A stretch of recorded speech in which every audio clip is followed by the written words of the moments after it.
kurti, dhe më kjo ping-pongu, jo vi, jo hajde jo nguzoshet hajde, jo unë të pogudzoj mos më ardhë, jo nguzoshet hajde.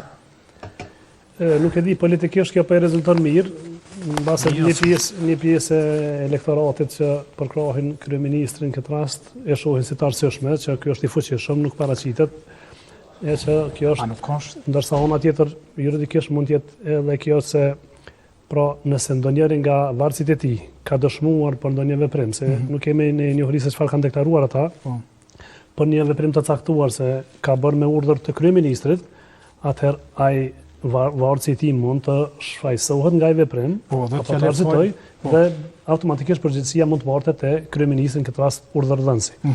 Dhe kryeministri me qenë se po e supozon që ata po keq përdorin detyrën, janë të paden, janë dhe me fjalë të tjera që në një farë mënyrë i njollos të njëjtit, do duhet të shkonte në prokuri, të shihte se çfarë pyetjesh i parashtrojnë ata dhe më pas të njoftonte edhe opinionin e të gjithë se çfarë e pyetën, nëse është krejtësisht e panevojshme apo tendencioze ajo, ai mund ta bëj publike të njëjtën se çfarë mendon prokuria dhe eventualisht tendencat e prokurisë. Se na kritikojmë veç kryeministrin, pse nuk po paraqitet? Pse s'po shkojnë prokurorët në zyret kryeministrit?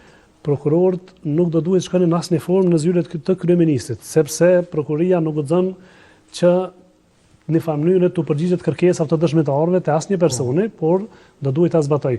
Ligji ka paraporë vetëm një mundësi, thotë, nëse për shkak të pleqërisë, sëmundjes apo të metave tjera trupore që dëshmitarin nuk ka mundësi ta merr dëshminë në vend ku është dëshmitar. Atëherë duhet shkohet në vendin e dëshmitarit, po duhet jenë arsyet e qarta. Nëse prokuria do të lejonte që të shkojë në qeveri të marrë deklaratë kryeministrin si dëshmitarit, atëherë do duhet shkonte në shtëpinë e cilit do dëshmitar. Dhe mos i ftonte dëshmitarit, edhe pse në raste të tjera nuk e bën prokuria asnjëherë në këtë formën e tillë, pra fton dëshmitarin përmes telefonit, nesër duhet paraqitesh edhe po natyrisht qytetarët nuk refuzojnë se kanë guximin të refuzojnë. Se kanë fuqinë si shko kryeministri. Por në rastin konkret kryeministri nuk do duhej në asnjë formë ta sfidonte as veten, as qytetarët, as prokurinë, gjykatën, as policinë, sepse natyrisht se kryeministri është i rrethuar me mbrojtje të afërt me policë dhe do duhet vinte ose mendojmë se do të vijë një moment që policë do të duhet ndërhyjnë dhe ta arrestojnë të njëjtin ta bëjnë. Ç'është çaj moment i ndalimit të kryeministrit? Pra tash prokuria e urdhëron policinë apo Në fakt, kjo çështje ka kaluar tani te gjyqtari i procedurës paraprake. Gjykata ka lëshuar urdhër që ai të lajmërohet sot në prokuri. Okej, kjo s'ka ndodhur. Nuk ka përfillur, gjykata duhet ta xhobis të njëjtin. E xhobis. Po supozojmë e xhobis. Nuk është e paraparë sa herë mund ta xhobis të njëjtin, tash ti shqiptoj xhob për këtë çështje, por ajo do duhet të ishte arsyeshme. 2-3 herë dhe nëse ai nuk paraqitet, atëherë nuk ka rrugë tjetër, vetëm se do ta burgoste njëtin ta sjell në formë të dhënshme. Unë çto kam çet problem, domethënë kur në fakt ta sjell ta burgos automatikisht, ta sjell në prokuri dhe ai nëse dëshmon, po veç tash nëse dëshmoj, atëherë mund të burgoset për maksimumin e muaj. Maksimumin e muaj. Jepet urdhër për ndalimin e kryeministrit. Kryeministri është i shoqëruar nga mbrojtja e afërt, policia e Kosovës. Ndërkohë shkojnë do polic, atëherë urdhri i gjykatës duhet zbatohet urdhri. Nga kush duhet? Në këtë rast policia, nëse pranon urdhër nga gjykata për arrestimin e të njëjtit, policët që janë në mbrojtje të afërt të tij nuk mund ta refuzojnë një urdhër gjykatës. Do të më kthyj ata që e mbrojnë, do të më kthyj në është sfiduese, por urdhrin e gjykatës duhet ta zbatojnë.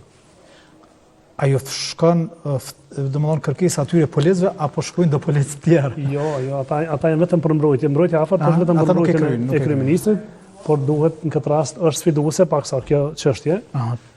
Por situatë uroj që mos ndodh, po situatë shumë duhet paraprakisht të bëhet një orë dhe lajme se ai nëse dëshirojmë këtë çështje që kryeministri i një vendi të sillet dhënshëm në prokuri, por rruga është ta shkon në këtë drejtim. Po për shembull tash ajo jep urdhër kryeministrit këtyre policëve të mbrojtjes të afërt, më thonë mbrohuni ju se s'po duam të arrestu këta. Jo, në fakt ata kanë detyrën e tyre, ata kanë protokollin e tyre dhe ata në një farë mënyrë ja diktojnë kryeministrit rrugtimin dhe kryeministri ka agjendën e tij, por mbrojtja afërt ja dikton rrugtimin dhe mënyrën e sigurisë prej këtyre policëve që po duhen me arrestu. A ka drejt, a ka autoritet kryeministri më thonë mbrojtjes të afërt, mbrojtje mos më lëni.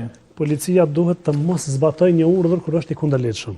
Pra, vetëm atëherë duhet ta refuzoj apo të mos e zbatoj një urdhër kur është i kundërligjshëm. Po e them gjithherë se kjo është sfiduese, se mund të ketë pakënaqësi edhe mes kolegëve, ata janë kolegë, zyrtarët policorë, bashkë janë, por kjo është çështje që është e ditani gjithë opinioni dhe policia nëse pranon dash zoti mos pranoj një urdhër nga gjykata për arrestim, edhe kryeministri paraqitet në prokuri dhe të përfundoj deklarimin e tij.